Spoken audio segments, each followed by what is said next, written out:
Good morning, all. This is Swapna. Welcome to Advanced Neural Networks video. Today's our topic is Introduction to Self-Organizing Maps and Feature Maps.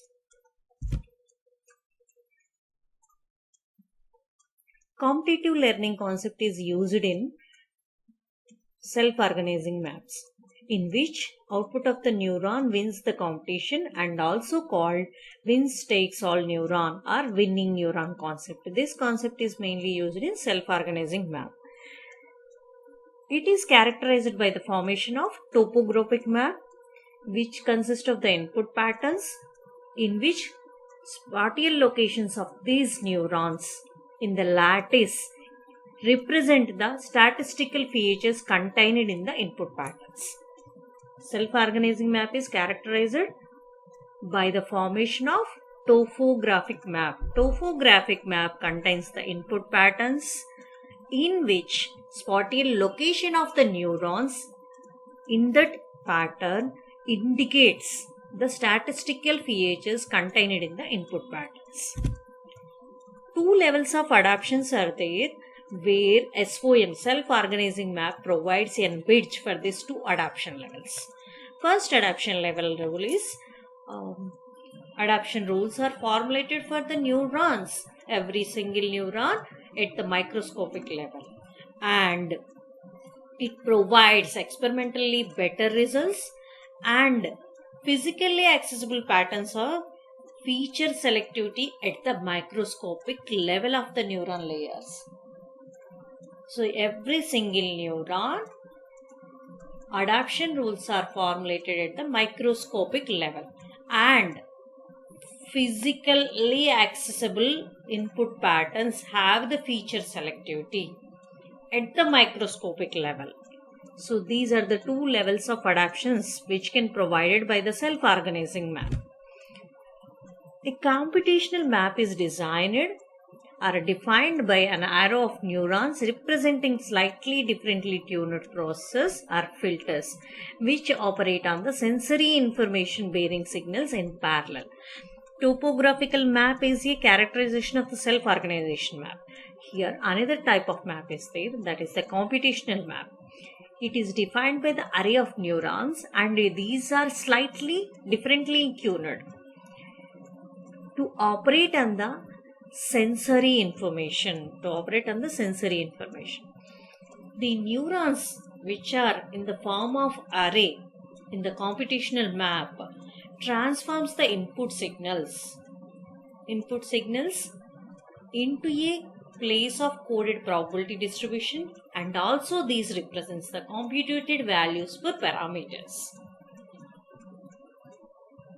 It transforms the input signals in the form of code probability distribution, and these will represent computed values for parameters which are having the maximum relative activity within the map.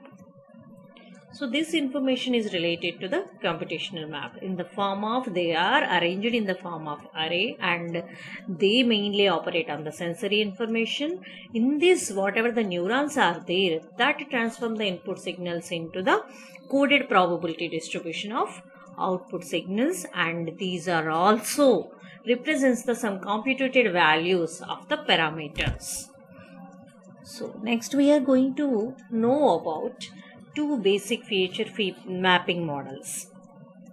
To form these feature mapping models, generally took the inspiration from the human brain, and these feature mapping models based on the computational maps. And that computational maps, what are the computational maps? Now only we studied it. They are defined as the array of neurons, and they will operate on the sensory information, and every neuron will transform the input patterns into the some other coded information which will contains the computational values of the parameters.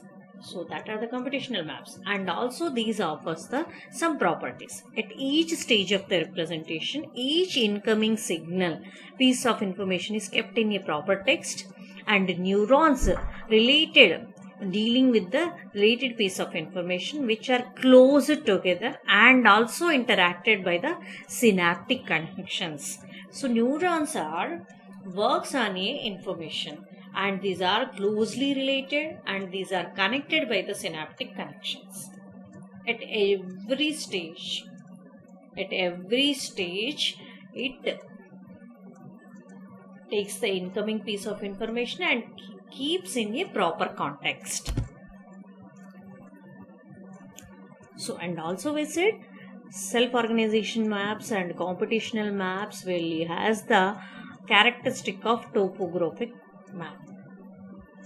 It uses the principle of topographic map information, which is stated as the spatial location of the output neuron in a topographic map corresponding to the particular feature of input pattern. Already we said topographic map. Within that, spatial location is the physical location is important, and physical location of every output neuron will represent some feature of the input pattern which is drawn from input space. There are two different feature mapping models are there, and these two feature mapping models have some characteristics.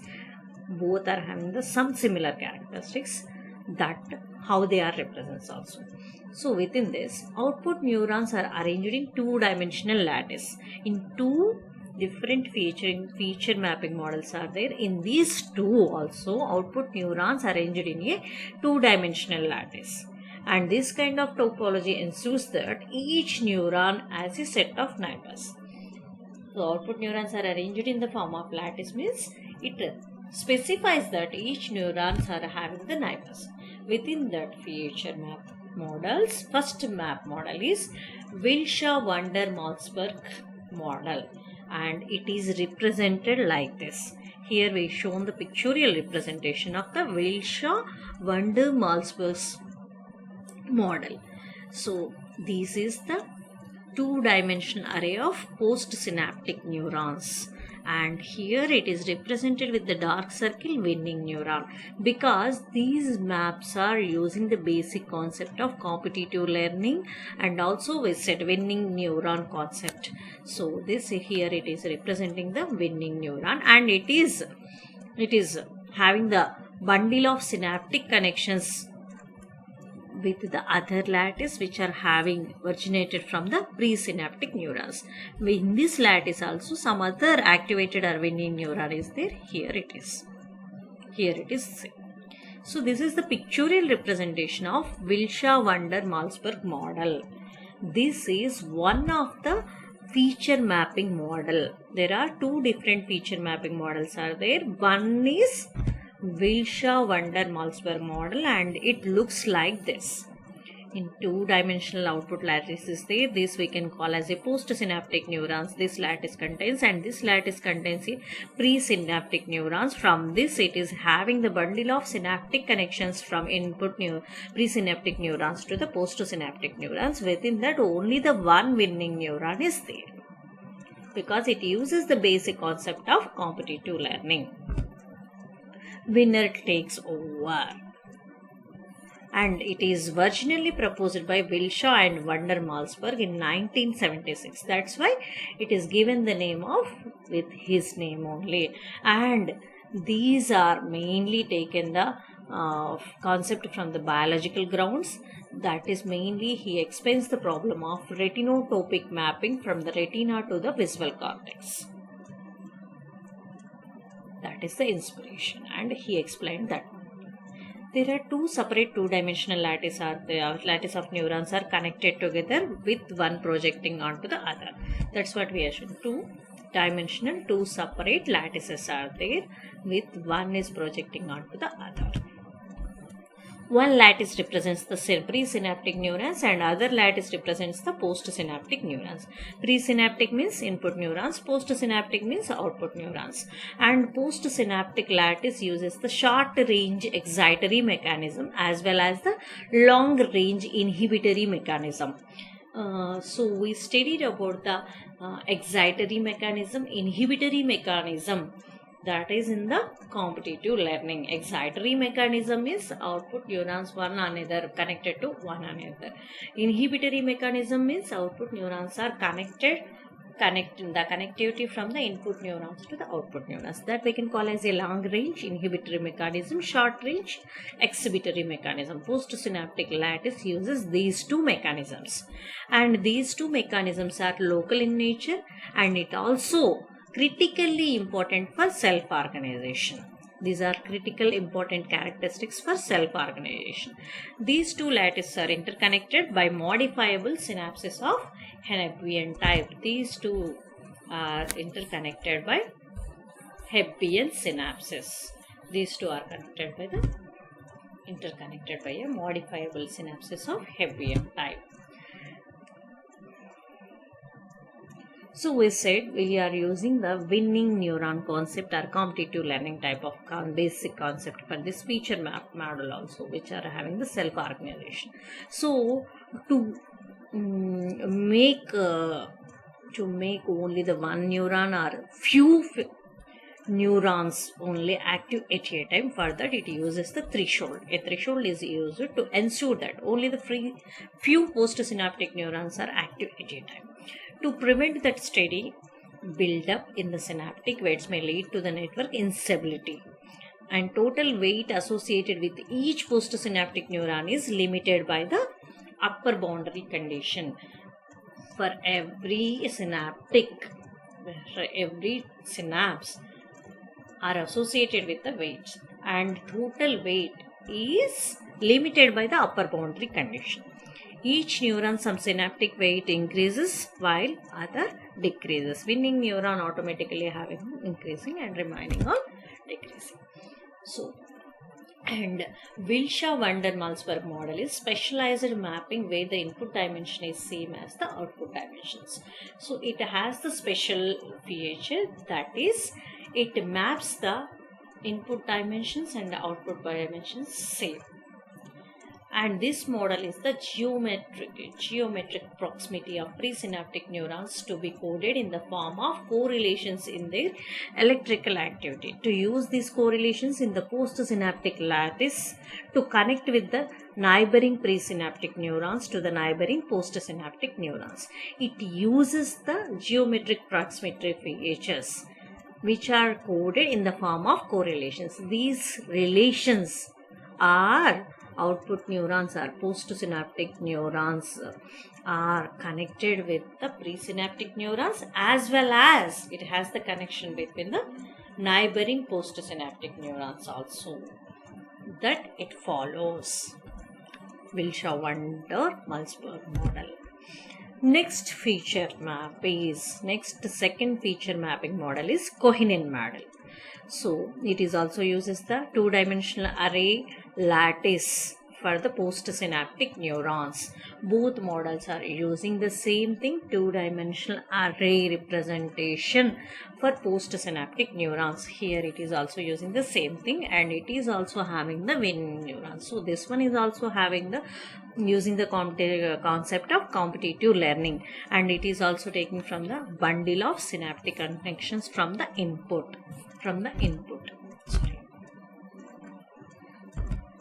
Koehnen model is more general than the Wilshire-Vandermalsberg model. It can have the capability of performing data compression.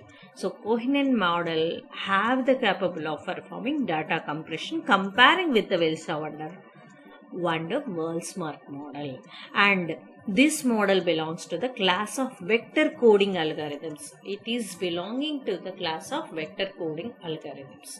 This model also provides the topological mapping, optimally places a fixed number of vectors into a higher dimensional input space, and also facilitates the data compression. So what is the best feature it is having when comparing with the Wilshire-Vandermalsberg model is data compression, and also this model is belonging to the class of vector coding algorithms, and also it is derived in two ways. that is encoder and decoder. It uses the vector quantization approach and involves in encoder and decoding concept, which is motivated by the communication theoretic considerations. By this, I am concluding this video. In this video, we covered the introduction of self-organization maps as well as two feature mapping models. Two feature mapping models we covered in this video. Two feature mapping models. One is Wilshire-Van-der-Waals model, another one is Koenen model. How they represent in a pictorial model, and what is the work of that one, and what is the every neuron work, everything we covered in this video. We'll meet in the next video. Thank you.